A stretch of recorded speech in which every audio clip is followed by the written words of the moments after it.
Overall, the first example of a critical reflection on an observed lesson that you've read is a good assignment. I'll give an overview first. In terms of the content and expected learning outcomes, we can see the student gives an overview of the lesson and then each stage, identifies a number of teacher roles. These are underlined by the student, for example, controller, receiver, and at points they comment briefly on the student role. The roles and rationale for these are linked to reading, although it's mainly basic introductory reading and primarily reliant on one source.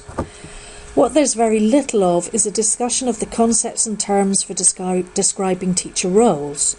This could be done by comparing definitions between writers, and even within this assignment, by differentiating, for instance, between organiser, controller and manager, or between prompt and facilitator. This would then show more critical analysis and engagement. There could also be more on the relationship between the role the teacher and learners take at any point and the main aims of the lessons and stages. For example, in stage 2 section, why does the teacher want the students to reflect on their own writing? And in stage 4 of the lesson, what sort of feedback is given by the teacher and why? This would demonstrate more understanding of the underlying principles of language learning and teaching and make it a stronger piece of work. Now let's go through the essay and look in a little bit more detail. In terms of organisation, the essay assignment is clearly set out.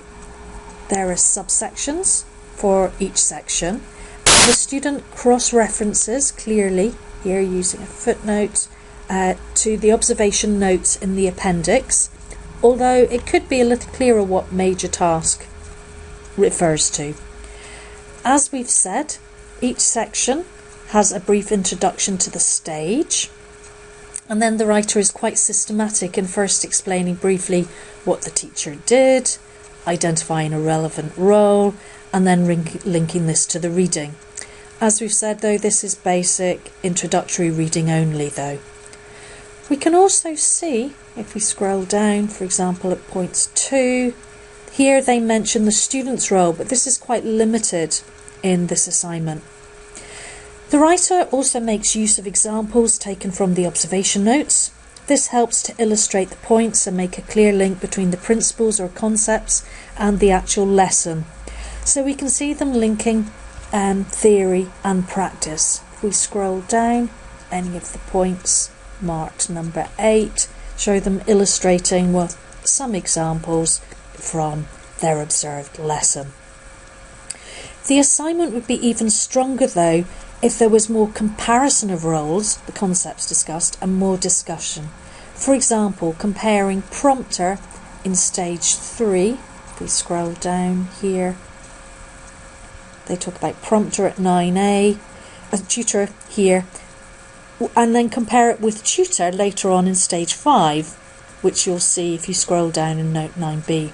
In both examples, the writer says the teacher asks questions, but they don't explain why there might be a different term for the teacher, either prompter or tutor. In terms of academic style and conventions, this is generally fine, although the writer could be a little more objective at times. Rather than stating points as their opinion, for example, instead of I suggest, they could just say the teacher could. And instead of this is a good point, they could just say this is a good point instead of I think this is a good point. Although they do go on to relate their points to the reading, which is good. Some of the linking between sentences is somewhat informal. If we go down to this section here, for example, we see quite a lot of simple, more conversational linking words used at the beginning of sentences. So and so. You can see a number of these examples in the section 4, stage 4 section. These tend to be less common in this position in academic writing. The student also, though, shows they can use references, that is referring to their reading, but they mainly use quotes. These are done appropriately in that they're following conventions by giving the author, the year and the page number.